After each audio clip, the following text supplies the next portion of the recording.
Nous descendons maintenant au Togo. On va parler de l'Alliance nationale pour le changement qui a relancé le débat sur la recomposition de la Cour constitutionnelle. Il est vrai que dans la feuille de route de la communauté économique des États de l'Afrique de l'Ouest, consécutive à la résolution de la crise politique le 31 octobre 2018, il avait été dit qu'il faut recommander 31 juillet 2018, il faut recomposer la Cour constitutionnelle. Cela a été entériné dans la réforme de la Constitution opérée en mai 2019, mais jusqu'à présent, cette Cour constitutionnelle n'est toujours pas recomposée. Et pour l'Alliance nationale pour le changement, eh bien, la recomposition de la Cour constitutionnelle participera de la transparence des prochaines élections présidentielles. Le parti a d'ailleurs écrit au représentant résident du PNUD à cet effet, le PNUD qui voulait soutenir un plan stratégique de la Cour constitutionnelle. Le sujet, Credo Tété, qu'évoque l'ANC, on ne peut pas dire que l'ANC fait fausse route parce que la feuille de route contient justement cette recomposition de la Cour constitutionnelle. Non, la feuille de route contient cette recomposition. Donc, mais la recomposition, le débat doit être fait au niveau du Parlement.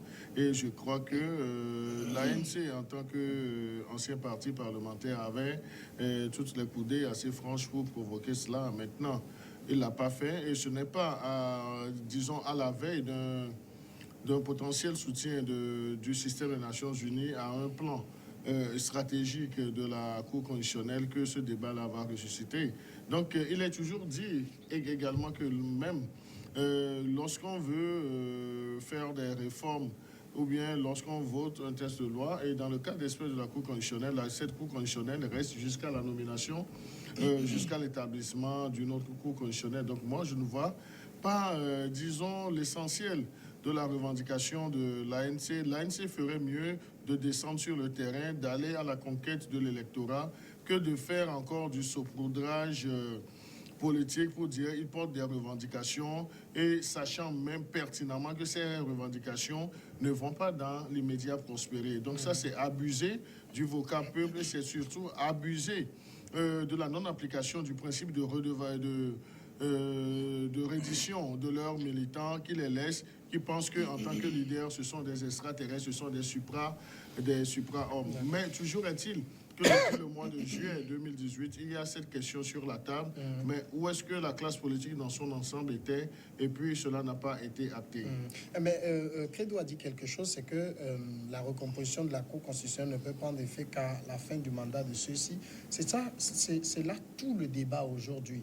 Est-ce que la feuille de route de la CEDEAO ne doit pas primer sur tous ces principes-là? Alors, je voulais quand même repréciser une chose, parce que j'entends ici et là, ici même ça a été répété, que la feuille de route de la CEDEAO n'aurait pas été vidée, justement parce que cette recomposition n'a pas été faite. Alors, je voudrais rappeler peut-être le contenu de la feuille de route, si nous voulons rester dans un strict aspect. La feuille de route dispose en un des points que les partis s'accordent à faire les réformes constitutionnelles, notamment la limitation de mandat et la recomposition de la Cour constitutionnelle. Et donc, la proposition, en tout cas la recommandation de la feuille de route relative à la Cour constitutionnelle a été vidée. D'autant plus que ce que la feuille de route disait, c'était de faire une réforme constitutionnelle recomposant la Cour constitutionnelle. Et cette réforme, depuis le 28 mai dernier, cette réforme a été faite. Nous avons une feuille de route, nous avons une Cour constitutionnelle recomposée. Maintenant, on peut se poser la question sur la pratique. Pourquoi est-ce que cette Cour constitutionnelle-là n'est pas recomposée? Et là, à mon avis, il y a 2 ou 3 éléments. La première, c'est la mise en place du Sénat. La mise en place du Sénat. Parce que l'un des reproches qui avait été fait essentiellement à la Cour constitutionnelle dans sa composition actuelle, c'était que l'Assemblée à elle seule, avec une majorité unie, votait les 6 personnes qui devaient être élues, alors qu'il n'allait élire que 3 et les 3 autres par le Sénat. Et donc, on voulait refuser à l'Assemblée nationale. Aujourd'hui, le Sénat doit être mis en place. Comment mettre en place le Sénat? Il faudrait que nos communes commencent par fonctionner. Je pense que c'est un processus qui est enclenché.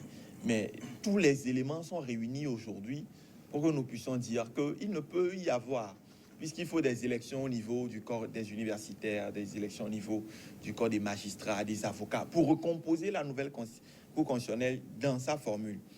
Le timing ne nous permet pas, d'autant plus que il est même dit dans les protocoles, même de la même CEDEAO, qu'on ne fait pas de réforme d'institutions importantes ou de réforme de tests importants, parce qu'on nous rappelle souvent que le test relatif au test important à la Constitution et tout, mais on ne parle pas de cette même convention de la CEDEAO qui dit qu'on ne réforme pas, à moins de 6 mois des élections, des institutions importantes impliquées dans l'organisation des élections. Et nous savons tous le rôle de la Cour constitutionnelle dans nos élections. Maintenant, je pense que dans sa constitution actuelle, la Cour constitutionnelle peut procéder à cette élection. Maintenant, sur le plan stratégique, moi, en tant que responsable du CONAP, j'ai été aussi consulté sur l'élaboration de ce plan stratégique de la Cour constitutionnelle, qui n'est pas pour une Cour constitutionnelle version aujourd'hui, mais pour toutes les cours constitutionnelles. Et même si éventuellement la Cour constitutionnelle...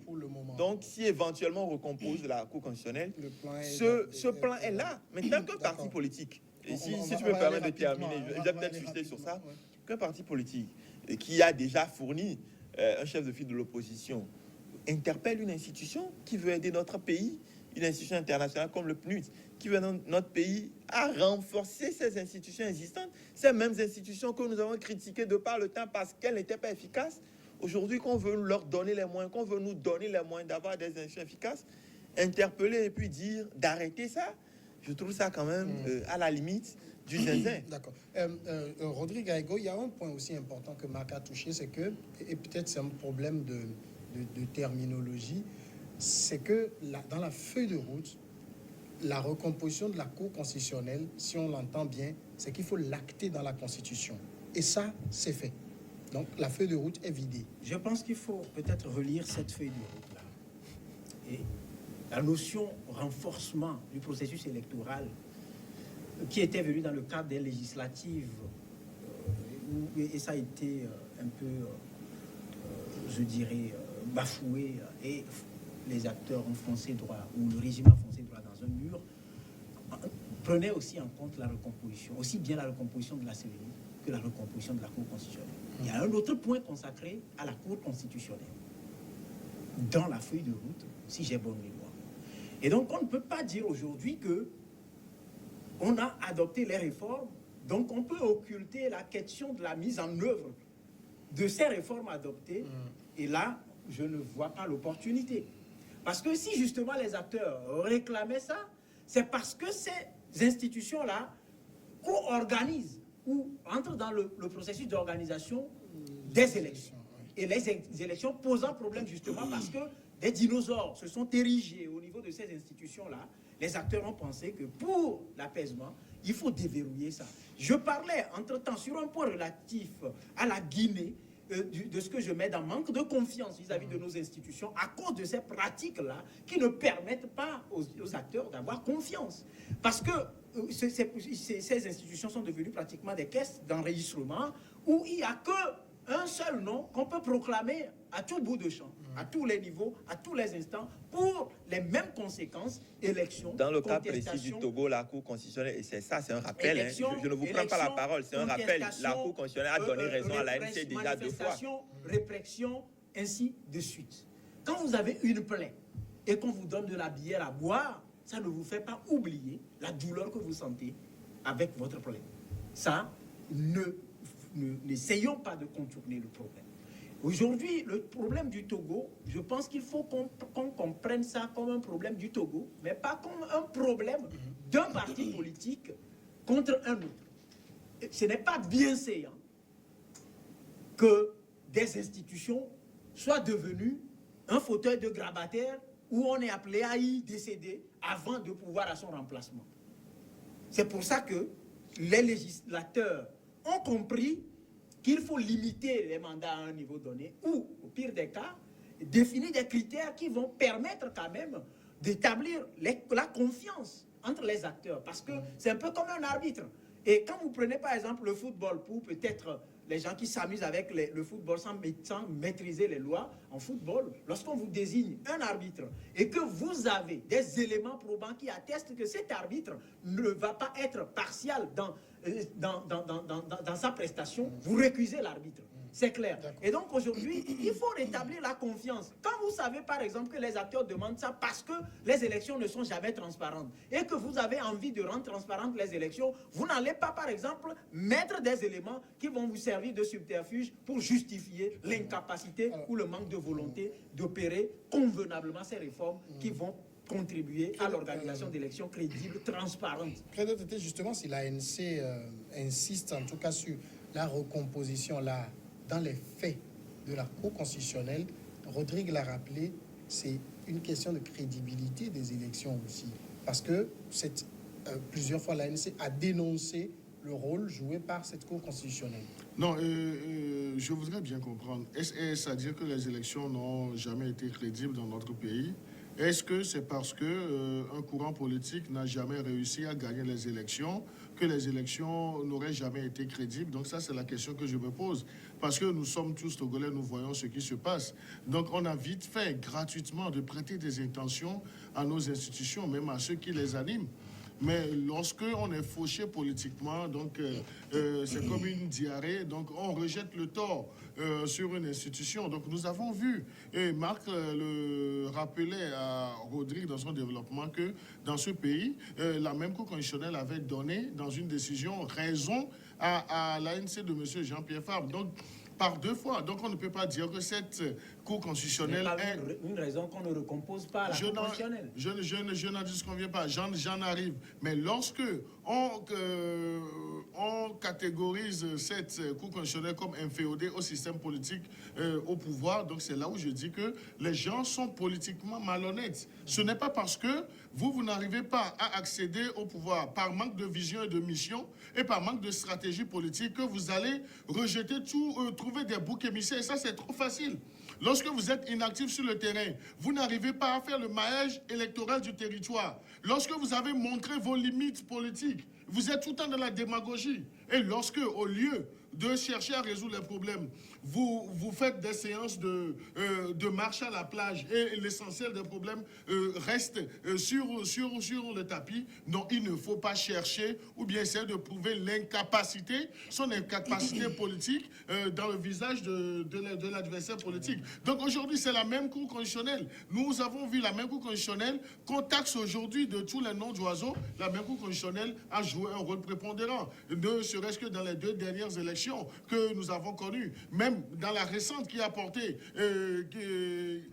qui donne aujourd'hui plaisir à l'ancien chef de file de l'opposition d'être maire d'une commune. Mais en ce moment-là, donc, il n'était pas question... C'était la Cour suprême. Oui, non, mais moi je dis, si nous prenons les législatives et puis nous avons vu des tas de choses, donc c'est trop facile, c'est de la malhonnêteté politique de nos acteurs que d'essayer de prouver leur incapacité sur le terrain en rejetant le sort sur les institutions. Ce n'est pas parce que vous n'arrivez pas à gagner les élections que vous allez taxer nos institutions de tous les dons d'oiseaux. Maintenant, dans les faits, Marc Abouflan, quel est l'obstacle à la recomposition de la Cour constitutionnelle, de façon pratique? Il y a des sages qui sont en fonction. Il faut qu'ils terminent leur mandat. Et ça, dans tous les... Vous savez, évidemment, la Cour constitutionnelle n'est pas une institution, je ne sais pas, n'est pas une institution de quartier qu'on recompose à tout va. N'est pas une association de loi 1901 où même le casting, même le casting des membres de la Cour constitutionnelle,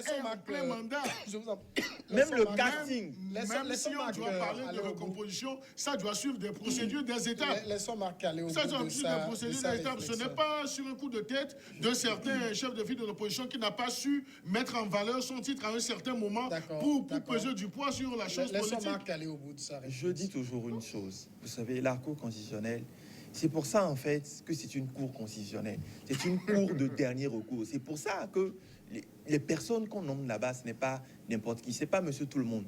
Parce que quand la Cour constitutionnelle se prononce, et c'est pour ça aussi qu'on les appelle les sages, plus personne ne se prononce. C'est la dernière vérité. C'est pour ça qu'on prend le temps de faire un casting digne de ce nom pour mettre dans cette institution des personnes qui ont la carrure, des personnes qui ont l'expérience. Moi, j'ai toujours vu plein de personnes critiquer la composition actuelle de la Cour constitutionnelle, mais jamais je n'ai vu personne proposer un nom d'une personne capable de siéger à cette Cour. Mais qu'est-ce qu'on reproche finalement à ces sages qui, sur un certain... En tout cas, moi, je veux, au-delà de ce qu'on leur reproche, on dit ils proclament tout le temps la même personne, je veux qu'on attaque la Cour constitutionnelle sur du factuel, sur des erreurs qu'ils auraient fait en tant que sages.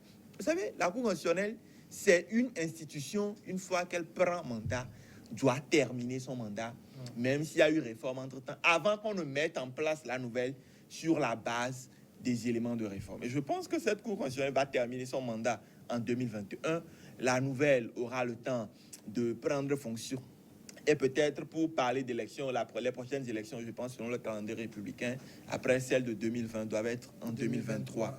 Parce que, Samuel, qu'est-ce qu'on reproche aujourd'hui à notre Cour constitutionnelle? Ces personnalités qui les composent là, qu'est-ce qu'on leur reproche individuellement, que ce soit sur le plan de leur carrière, que ce soit sur les décisions qu'ils ont prises en étant juges, que ce soit sur les décisions qu'ils ont prises à la Cour constitutionnelle, qu'est-ce qu'on leur reproche? Est-ce qu'on leur reproche simplement parce qu'on leur reproche simplement d'avoir eu des carrières exemplaires pour siéger aujourd'hui à la Cour suprême? C'est ça aussi, parce qu'à chaque fois à la Cour constitutionnelle, à chaque fois que ce débat vient, moi j'attends qu'on me ressorte des éléments probables, qu'on dit que tel juge a fait telle erreur dans tel jugement, que tel juge a connu telle erreur de carrière, que tel juge a été corrompu ici ou là. Mais éternellement, on nous dit que tel juge a proclamé. Vous savez, la Cour constitutionnelle n'organise pas les élections. La Cour constitutionnelle n'organise pas les élections. Je redis encore, la Cour constitutionnelle n'organise pas les élections. C'est la CENI qui organise les élections. La Cour constitutionnelle, son rôle, c'est de recevoir les éléments envoyés par la CENI, vérifier leur conformité par rapport à la Constitution et de les valider. Même les résultats, c'est la CENI qui envoie. La Cour constitutionnelle s'assure de leur conformité et elle proclame. Maintenant, si dans ce travail-là, si la CENI a eu envoyé des éléments contraires à ce que la Cour constitutionnelle a eu à proclamer, mais qu'on nous dise que sur leur mandat, les sages ont fait telle ou telle autre erreur. Ce qui, dans les faits, également, ne peut pas être le cas parce que la CENI ne fabrique pas les résultats. La CENI proclame les résultats qu'elle reçoit. Les profondeurs de la CENI, les profondeurs de la Cour constitutionnelle, c'est le même résultat que les résultats sont préfabriqués, les résultats sont truqués. Mais moi, j'attends depuis que je suis journaliste. J'ai déjà suivi un membre de l'opposition 4 ou 5 élections qui a dit clairement la phrase « On ne peut pas truquer de résultats à la CENI ». Un membre de l'opposition de la C14. Un membre de l'opposition. Même au-delà de ça, moi j'attends, même si les gens estiment qu'on a truqué et que les résultats sont préfabriqués, j'attends des preuves. Parce que moi je suis journaliste et je ne fonctionne que sur du factuel. Et je dis encore que tous ceux qui critiquent aujourd'hui la Cour constitutionnelle, au-delà de l'institution, j'attends qu'on nous dise ce que l'institution a fait comme erreur, ce que l'institution a fait comme dommage. Et au-delà même de l'institution, parce qu'on peut penser aujourd'hui que ce sont les hommes, les 7 personnes qui incarnent, les 9 personnes qui sont membres de la Cour constitutionnelle aujourd'hui, qui incarnent cette institution-là, qui ont fait des erreurs. Moi, je ne les connais pas tous, mais pour ceux que je connais, ce sont des magistrats de haut niveau, à carrière irréprochable. Ce sont des professeurs d'université à carrière irréprochable. J'aimerais dans un premier temps, avant peut-être cette question, vous dire que j'ai comme l'impression que, parce qu'on veut défendre, on a recours à des acrobaties en termes d'arguments. Soyons respectueux envers nous-mêmes dans le débat. Ce n'est pas une histoire de veut défendre, nous donnons nos arguments. La feuille de route de la CEDEAO qui a parlé de la recomposition de cette institution, Cour constitutionnelle, j'avais souligné, avait parlé de la recomposition de la CENI, ce qui fut fait. Et on dira peut-être que la C14 avait refusé d'envoyer ses 8 représentants à la CENI. Je ne veux pas aller dans les détails. Non, c'est 2 éléments différents. C'est 2 éléments différents. Nous parlons recomposer faire une réforme constitutionnelle en recomposant la Cour constitutionnelle diffère de recomposer l'institution d'organisation. Laissez-moi aller au bout de ma logique. Ça, c'est un point. Mais permets-nous quand même de te recadrer quand il y a des contre-vérités sur les éléments avancés. Il n'y a pas de contre-vérité.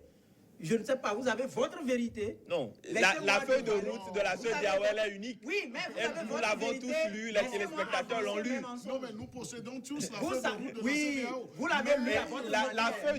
feuille de route de la CEDEAO, Samuel, C'est je Rodrigue qui a la parole. veux refaire cette Les- précision-là. Je crois que Laissons- nous devons laissons- faire laissons un débat Credo, respectueux. oui, laissons et Rodrigue dire terminer. que les gens Chacun- fassent chacun des a la lectures parole. à sa Je manière. suis toujours Non, respectueux. non, Je non, suis non, toujours non, respectueux. Nous avons Raison la pour parole. laquelle Je je veux- souhaiterais. Nous Puisque faire vous nos évoquez le analyses. respect, vous devez vous respecter en me laissant Laissez Rodrigue. Non, donner moi, mon je vais opinion. juste rappeler Vous quand n'êtes pas même. juge de mes Non, opinions. non, ça c'est de votre Je suis droit. désolé, au-delà je ne des suis pas opinions. venu au plateau Ça, c'est ici de votre pour vous droit. dire Je ce vous en qui prie. va vous plaire à vous.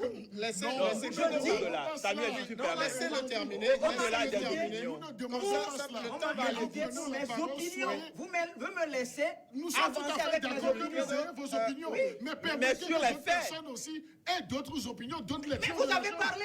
Tu as parlé, Marc a parlé, et Non, moi aussi. mais Rodrigue, vous savez, Alors, avancez. nous sommes en journalisme. Allez-y. Les commentaires peuvent Allez-y. être libres. Mais je Allez-y. veux que sur les faits, nous soyons Allez-y. fidèles. Vous ne Qu'est-ce que la m'expliquez feuille de pas. route dit? La feuille de route je dit dis- de vous faire l'avez des lu. réformes Vous l'avez lu, vous constitutionnelles. l'avez lu, la feuille de route est là. non, Les la gens qui Cour nous suivent, constitutionnelle. dans cette feuille de La route-là, feuille de route de je la l'ai CEDEAO aussi est lu. claire. La Non, feuille mais de ce route, n'est pas Mais ce n'est pas, il ne faut pas nous dire que chacun a sa feuille de route. Ce n'est pas un Non, verset mais- biblique. Si tu Hein, as lu la donc, feuille de route, tu ne le peux pas nous secret dire que reste la chacun a sa chasse feuille de gardée route. du prêtre à l'église. Non, La mais- feuille de route, les gens qui nous suivent l'ont. Peut-être qu'ils l'ont devant eux. Non, mais J'ai vous lu l'avez cette aussi. même feuille de route. Vous l'avez Alors, lu. vous Mais me sur posez cette avancer. base, tu ne peux pas nous dire que chacun a sa feuille de Je ne route. suis pas- Vous n'êtes pas Laissez- juge à un laissez tribunal. Rodrigue Et terminer, que non, s'il je vous ne vous plaît. comprends Non, mais pas. sur la Je suis feuille de désolé. route, disons ce que la Avancez, feuille de allez-y. route a dit. D'accord. Non, Rodrigue, qu'est-ce que allez-y. Allez-y. Laissons Dites, Rodrigue non, aller au bout. dites Ah, non, ce que la allez-y, feuille de Rodrigue. route a dit. Rodrigue, Non, allez-y, c'est allez-y. Rodrigue qui Non, a je la suis parole. désolé. Je ne suis pas. Écoutez, j'aime faire un débat respectueux. Je n'aime pas Allez-y, aller dans un allez-y. sens Allez-y. qui ne favorise pas ce genre de débat-là. Parce que si c'est ça, je ne viendrai pas perdre mon temps. Je ne suis pas venu pour dire ce qui va plaire, ni à Credo, ni à Marc. Non, Personne Je n'est viens venu pour parce dire que ce qui va j'aime- plaire. Nous n'avons Parce pas que cette quand il intention. parle- Nous n'avons Non. pas cette intention. Oui, mais- non, c'est ça. Moi, je ne suis pas non plus là pour que tu comprenez- dises ce qui va me comprenez- plaire. comprenez Oui, bien que sûr. Nous ne sommes Donc, pas là tu dis également ce que tu pour veux. vos bons yeux. Mais Samuel, C'est si je suis là pour Nous que ne tu dises sommes ce qui pas va me là plaire, je pour serai vous resté dans mon- C'est pour rien. à la avoir maison même pour le lecture suivre. que vous. Donc, laissez-le C'est pour ça. terminer. Non, Quand là, vous nous développiez, avons- quand vous le développiez principe vos est arguments, différent de la Le situation. principe, Quand vous c'est de développez laisser vos terminer. Nous amenez Non, pas- si vous permettez. ne nous amenez Non, pas je à suis épouser désolé. des contre-vérités. Ouais. Non. Maintenant, laissez-le aller au bout de sa réflexion. Samuel, avant de le laisser aller au bout, moi j'ai une précision importante. C'est que la feuille de route, nous la connaissons tous. La feuille de route, nous la connaissons tous. Et la feuille de route est un fait.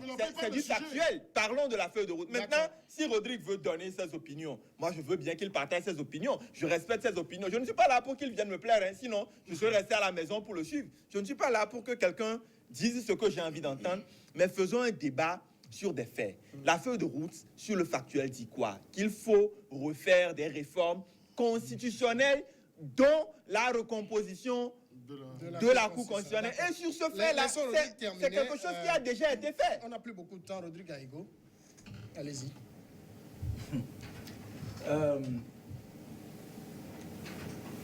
Ce qu'il faut retenir fondamentalement, peut-être que je termine là, c'est que dans cette vie, tout ce qu'on fait, on le fait contre soi, pas contre les autres.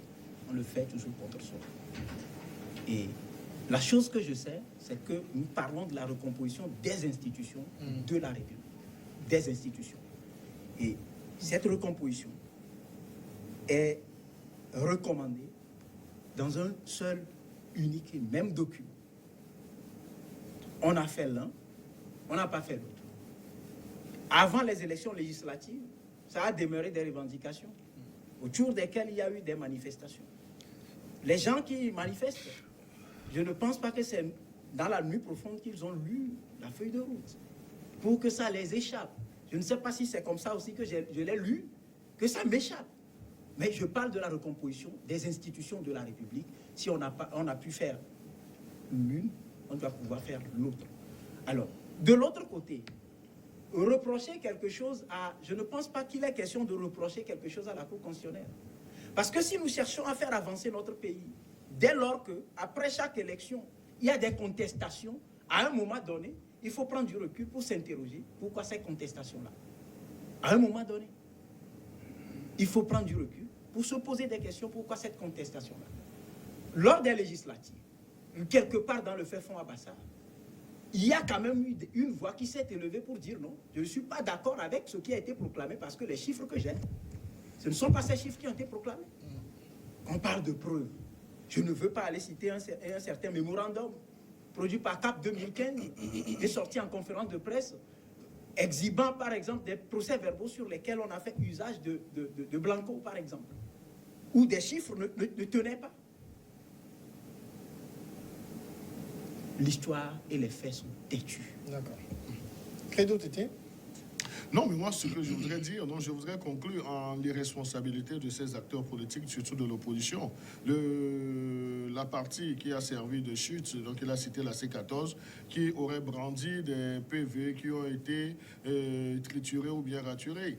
Donc, mais moi, je dis c'est de la responsabilité des représentants de ces entités politiques dans les bureaux de vote. Donc, c'est là où ils ont failli. Donc, lorsque vous ne prenez pas le temps de former vos acteurs, vos représentants, pour qu'ils disent non à la base, ou bien pour qu'ils respectent la procédure. Donc, c'est vite fait de venir sur la place publique et que de jeter l'anathème sur l'autre parti. Mais j'aurais souhaité que nos opposants puissent travailler réellement sur le terrain pour gagner les élections que d'attendre de gagner les élections à la plage. 10 secondes. Nous sommes dans une république, et dans une république, ça a des lois. On ne peut pas faire les choses dans une république comme dans une épicerie. Et quand des gens disent brandir des preuves de ci ou de ça en conférence de presse, alors que ces mêmes personnes saisissent quand ça va à leur avantage, la Cour constitutionnelle refuse de la saisir quand il y a de véritables preuves à montrer. Je pense, comme credo, pour ne pas peut-être aller dans le même sens, qu'il y a une irresponsabilité de nos acteurs politiques qui veulent jeter l'anathème sur les autres. Merci Rodrigue Gaego, merci beaucoup. Merci. Merci à vous aussi. À demain.